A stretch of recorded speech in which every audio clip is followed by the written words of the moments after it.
Do you ever find it challenging to guard your time to practice good soul care?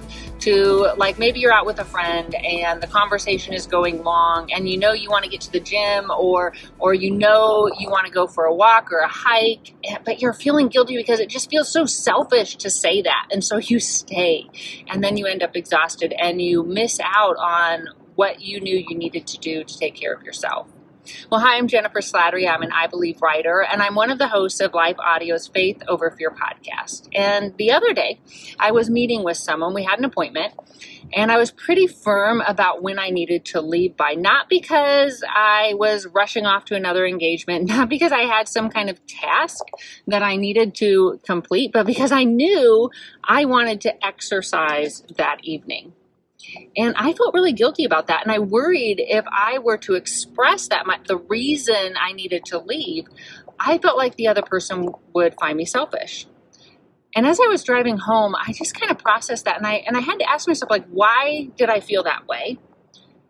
And what would make me think that that was selfish, just practicing this good self-care tool? And then I thought about, what if I were to be more open about that? Would that give other people permission then to guard their time and to do what they needed to do, to set boundaries and to practice good soul care?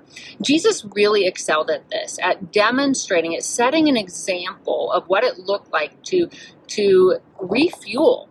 And one of my favorite examples is from Mark chapter 1. It appears like this was relatively early in his ministry. And so he had recently called some disciples to him, Andrew and James and John and Simon Peter.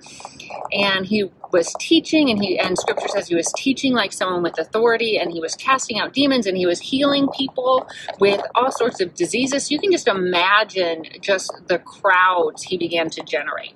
People with significant needs, maybe even life or death needs. And if that had been me, I just would have felt, one, overwhelmed, but I also would have felt just so pulled in so many directions. And I wouldn't have felt like I could even take a moment to breathe, let alone pull away to practice good self-care. And yet, notice what Jesus did. So this is Mark chapter 1, starting in verse 35. This is the New Living Translation. Scripture says, before daybreak the next morning, Jesus got up and went out to an isolated place to pray. Later, Simon and the others went out to find him. When they found him, they said, everyone is looking for you. But Jesus replied, we must go on to other towns as well, and I will preach to them too. That is why I came. So he traveled throughout the region of Galilee, preaching in synagogues and casting out demons. Now, there's a couple things I love about this passage. First of all, I just kind of picture Simon just exasperated. Like, what are you doing? Don't you see everybody needs you? Where have you been? And Jesus just calmly, he's like, okay, now we need to go. Like, I'm done. I prayed. I'm refueled. Now we're going to go on to another town. And it wasn't that Jesus didn't care about the needs. We know he did. He had deep compassion for the people he encountered. But he was setting an example for us of the importance and really how to set boundaries to practice good self-care. And he was showing by him connecting with the Father and refueling, he was showing us how we can do that as well.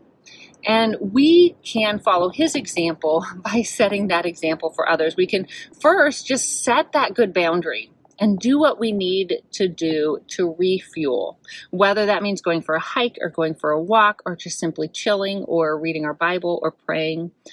And then when we do that, we can give others permission as well.